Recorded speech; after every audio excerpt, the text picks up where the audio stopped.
How much will the war in Ukraine and the conflict in the Middle East end up actually costing? And just how long will the global economy feel the effects of the violence? It's difficult to imagine that these modern wars will have any positive effects on the growth or social progress. But did you know that once upon a time, conflict was thought of as a good thing for societies? Those are just some of the questions and insights in a new book called Blood and Treasure, The Economics of Conflict from the Vikings to Ukraine. My guest is the journalist and former political advisor, Duncan Weldon. Duncan, good afternoon. Good afternoon. It's a really surprising takeaway from the book that early on in human history, wars were thought of as to have some social and economic benefit. Yes, I mean, some economic historians still talk about war as a gift of Mars, from the Roman god of war, Mars.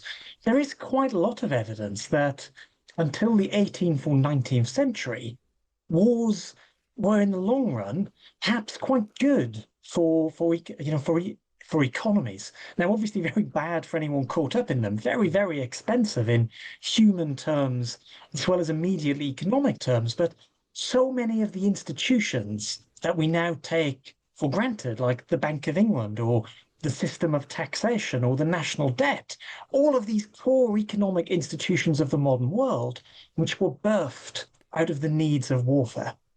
I suppose it would be quite naive to look at the unfortunate wars that are happening at the moment across the globe, particularly in the Middle East and in Ukraine, and not have the penny drop moment that, of course, some arms manufacturers are getting very wealthy. Every bomb that has been dropped is money in their pocket. Absolutely. In general, warfare became much more costly for economies in the 19th century. Once you've got high explosive shells, once war is not just killing people, but destroying factories and capital and infrastructure, it's hard to see any economic upside. But you're completely right. And, if we look at the stock market at the moment, some of the best performing shares of the last 6 months, the last 18 months have been defense manufacturers. Rheinmetall, the German arms company, its stocks more than trebled in the past year on the prospects of European rearmament. BAE Systems in Britain is doing very well because as Europe is rearming, as they're preparing for future wars, they are spending a lot more on defense than they have previously. And of course, with Donald Trump's administration push to get Europe to spend more on defence, quite a lot of that spending is going to be going to those big and very profitable American companies. Duncan, looking into this subject, how has war changed, the course of warfare changed? Because, of course, we were talking earlier on the show, the price of food's gone up and all that is tied to the price of energy. But the price of energy is tied to what's going on in Ukraine. So it's all interconnected. So with globalization, I should say, has the cost of war now ceased to be topical to affect only a certain region, but has become completely global? Well, Alexis, you can make the argument that the modern globalized interconnected economy makes war between major powers less likely. We're in a world of integrated financial markets where goods cross borders, this globalized world. You might say, okay, the fact that the Chinese and American economies are so closely entwined, whatever Donald Trump might want, they're so closely entwined, that makes conflict between them almost impossible. Now, the bad news is people were saying that for 1914. The first great age of globalization ran from the late 19th century at the start of the 20th. We saw a volume of international trade crossing borders that wasn't matched again until the 1980s. We saw a level of cross-border lending which wasn't matched again until the 1990s. Norman Angell, a journalist, wrote his book, The Great Illusion, in 1911, saying, the world economy is now so interconnected, we can't have a major war. Sadly, Norman Angell was wrong. We got the First World War and then not too long later, Second World War. I think the real lesson of the book is that warfare is nowadays economically irrational. But just because something is economically irrational, sadly doesn't mean it won't happen. How do you evaluate the cost of the wars that we're seeing in the moment, the war in Ukraine, the conflict in the Middle East? How big an impact do you think both those conflicts are going to have on global economy in the decades to come?